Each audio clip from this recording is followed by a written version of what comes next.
একটুখানি বেসিক নলেজটা আছে, এমনি অনলাইনে ফর্ম টর্ম ফিল আপ এগুলো করতে পারবে, শিক্ষিত মেয়ে, কিন্তু ওইগুলো একটু শিখিয়ে নিতে হবে। হ্যাঁ, ওই জন্য বলেছে জেনে শুনে তারপরেই বলেছে যে যোগাযোগ করে নেবে, আর মানে কবে আসতে পারবে, বুঝেছো? হ্যাঁ, তাহলে ওইভাবেই যা। তো উনি বললে তো ওনাকে এটাই বলে দিবি। হ্যাঁ, আলু করলা ভাজা করছি। ভালো করছো। অনেকদিন পর করলাম, বেশিরভাগ দিন সেদ্ধই খাই। হ্যাঁ, এই আলু করলা ভাজাটা আজকে আমি লঙ্কা দিয়ে খাবো। আজকে এই জন্য আমি একটু মনে হলো আজকে একটু ভাজা ভাজা করি, তাই করছি। ভালো লাগে তো তোর? দারুণ লাগে, আমি তো লঙ্কা দিয়ে খেতে গরম গরম ভালোবাসি। ভালো হলো, নো চিন্তা। হ্যাঁ, নো চিন্তা। আমি আজকে কি বলতো, ওই যে গরম গরম ভাত,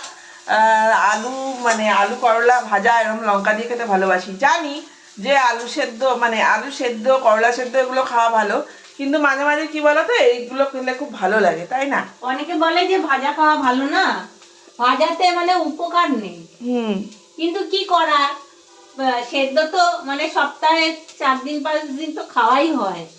সপ্তাহে একদিন ভাজা খাওয়াই যায়, কিছু হয় না, তাই না? হ্যাঁ,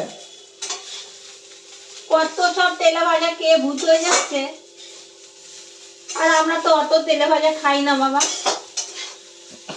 যত খাবো কম তেলে ভাজা খাবো, শরীর তত সুস্থ থাকবে। হ্যাঁ, খেয়ে মুটি মুটি হবো না। হ্যাঁ, ও তুলসী মোটা বলে আমার বিয়ে হলো না। বাবা, পাড়ার লোককে সবাই বলে ডাকে কাকিমা, বিচ্ছিরি গান। আরে তুলসী মোটা বলে আমার বিয়ে হলো না, কি অবস্থা। আমার গান শুনে হাসছে গো, কি বলবো। আবার না একটু রান্না করতে করতে মাঝে মাঝে একটু গান করতে ভালোবাসি। হ্যাঁ, জানি না কে কি মনে করে, অনেকে হয়তো খারাপ ভাবে, কিন্তু কিছু করার নেই। যে যেটা ভাবলে ভাবুক গিয়ে, তাই না? যে যেটা ভাবলে ভাবুক গিয়ে। হ্যাঁ, আমার মা আর আমি আনন্দে ভিডিও করব।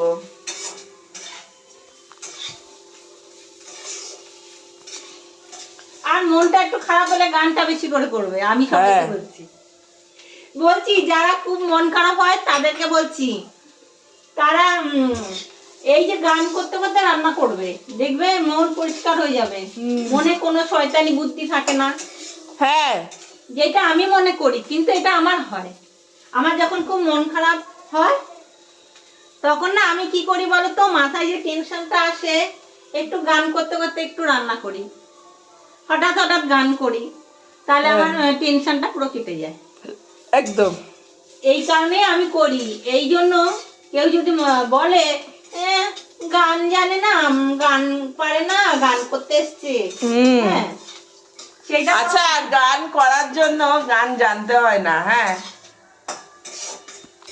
গান জানি না সেটা আমি জানি। আমি যদি গান জানতাম তাহলে আমি তো স্টেজে থাকতাম শ্রেয়া ঘোষালের জায়গায়। এখন আমি দিল্লিতে মুম্বাইতে বসে থাকতাম গায়ক হয়ে। এটা যা ভাবতে হবে তোমাদের, তোমরা একটু ভেবে শুনে কথা বলো, তাহলে আমি খুশি হব। আরে রান্না করতে করতে এই যে কাজ, তারপরে আমার বাসন মাজবো, এই হলো গো আমার রান্না। তো ভাজা হয়ে গেছে, ভাজা রেডি। করলা ভাজা আমার কমপ্লিট হয়ে গেছে আলু করলা দিয়ে। ঠিক আছে, এবার ভিডিওটা বন্ধ করলাম। কমেন্টে জানাও। হ্যাঁ, কার কার পছন্দ কমেন্টে জানাও, ঠিক আছে? দেখা হচ্ছে নেক্সট ভিডিওতে। তোমাদের বাড়িতে পাঠিয়ে দেবো একটু করে। বলবে ইস পিতা খাই না। ঠিক আছে, দেখা হচ্ছে নেক্সট ভিডিওতে, ঠিক আছে? দেখা হচ্ছে পরের ভিডিও। এই আমি নামিয়ে গুছিয়ে রেখে দেবো, তারপর এবার বাসনটা মেজে নেবো।